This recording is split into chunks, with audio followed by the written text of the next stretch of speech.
रवि एक उभरता हुआ न्यूज रिपोर्टर है और अपने काम में धीरे धीरे प्रवीण होता जा रहा है। उसका काम सच्चाई को सामने लाना है और इसके लिए वो किसी भी हद तक जा सकता है।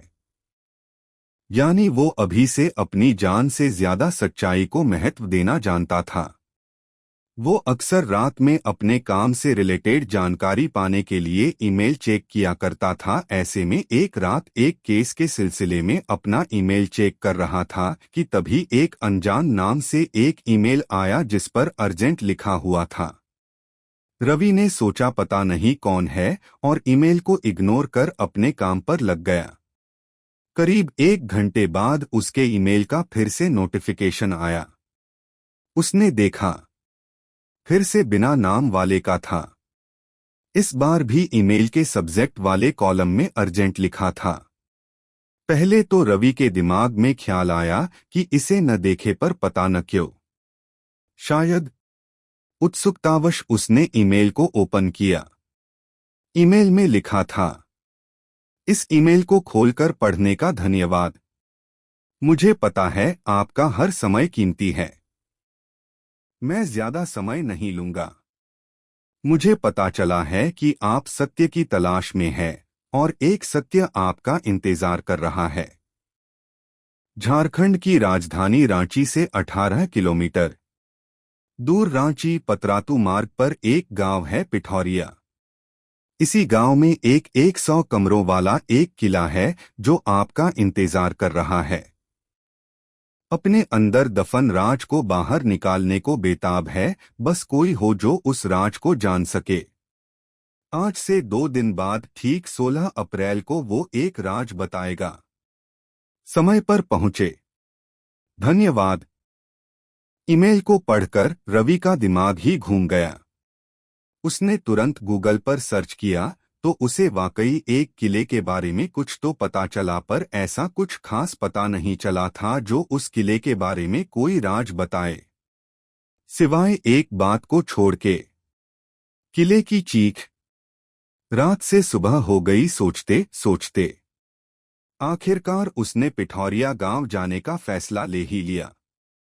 सुबह होते ही रवि ने एक फ्लाइट दिल्ली से रांची के लिए पकड़ ली। इस दौरान रवि उत्साहित और शंकित दोनों था। हालांकि कुछ ही घंटों में रांची के हवाई अड्डे पर खड़ा होकर टैक्सी का इंतजार करने लगा। कुछ ही देर में एक टैक्सी उसके सामने आकर रुकी। उसमें बैठकर करीब आधे घंटे में पिठौरिया गांव पहुंचा। दोपहर के 1 बज रहा था।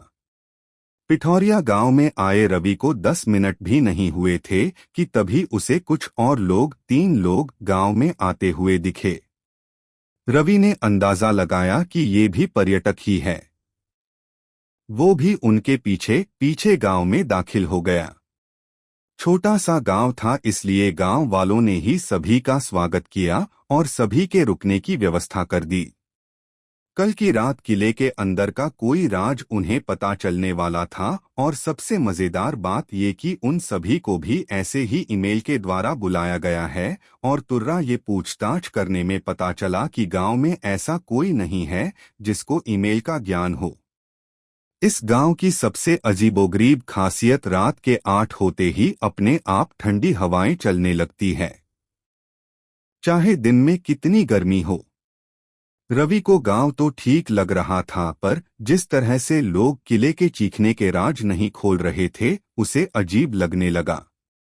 जैसे तैसे रवि ने कोशिश की मुखिया जी के घर के छत पर सोने की, पर रवि को खटिया पर सोते नहीं बन रहा था, करवटें बदल ही रहा था कि तभी उसके कान में हवा के साथ एक आवाज गूंजी, चले जाओ, अभी भी वक्त है, चले जाओ।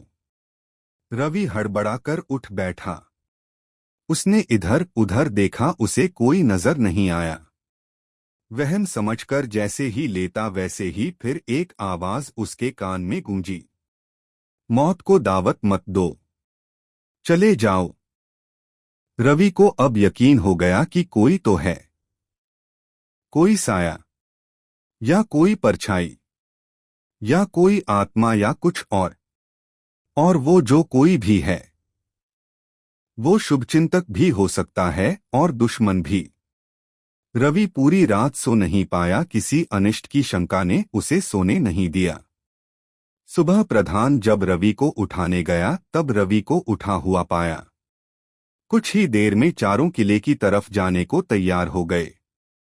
उनके साथ प्रधान और कुछ गांव वाले भी तैयार हो गए साथ चलने को। सुबह 10 बजे 8 से 9 लोगों का दल किले की तरफ चल दिया। करीब आधे घंटे से थोड़े ज्यादा समय में वे सभी खंडहर बन चुके किले के सामने खड़े थे। किले के बगल में एक बड़ा सा तालाब दिख रहा था जो किले की तरह 200 वर्ष पुराना हो गया था। किला कई जगह से जर्जर हो गया था।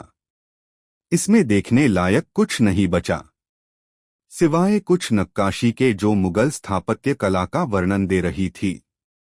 रवि और अन्य 3 पर्यटक 100 कमरों वाले इस किले को बड़ी ध्यान से सतर्कतापूर्वक अवलोकन कर रहे थे।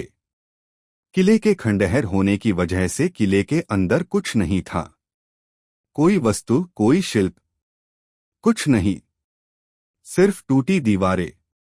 पर रवि को लग रहा था कि इस किले में कोई तो बात है जो दिख नहीं रही। रवि धीरे धीरे एक कमरे से दूसरे कमरे की तरफ जा रहा था। सहसा उसके कान में आवाज आई, संभल कर, इसे पहले कि रवि कुछ समझ पाता। धम्म। कोई चीज उसके सिर से तेजी से टकराई और कुछ देख पाने से पहले ही बेहोश हो गया। कुछ घंटों बाद रवि को होश आया तो खुद को एक सलीब पर बंधा हुआ पाया। आधी खुली नजरों से देखा तो खुद को एक तहखाने जैसी जगह पर पाया। अगल बगल सभी साथी भी बंधे थे। तभी कहीं से किसी के चीखने की आवाज आई। उस आवाज के बाद मुखिया और बाकी गांव वाले उनके सामने आ गए और मुखिया ने चारों को एक खास कमरे में ले जाने का आदेश दिया। उस कमरे के अंदर चारों को तैयार किया जा रहा था। तब रवि ने हिम्मत करके पूछा, ये क्या हो रहा है? क्यों कर रहे हो ऐसा? मुझे तुमसे कोई जाति दुश्मनी नहीं है। रवि बाबू, ये किला राजा जगतपाल का था जिसने अंग्रेजों का साथ दिया और अपने देश को धोखा दिया। तब एक क्रांतिकारी विश्वनाथ शाहदेव ने ये श्राप दिया कि ये किला नष्ट हो जाएगा और तू इस किले में कैद रहेगा। इस किले पर तब तक बिजली गिरती रहेगी जब तक कि ये किला नष्ट नहीं हो जाता। तब से इस किले पर हर वर्ष बिजली गिरती है और किले का कुछ हिस्सा टूट जाता है। इसे रोकने का एक ही तरीका है, बलि। तुम लोगों की बलि देकर विश्वनाथ की आत्मा की शांति देना ताकि वो वज्रपात करना बंद कर दे। ये चीख उसी की रहती है जो हर वर्ष में सिर्फ एक दिन चीखता है और उसी दिन उसकी दूसरी चीख पर वज्रपात होता है।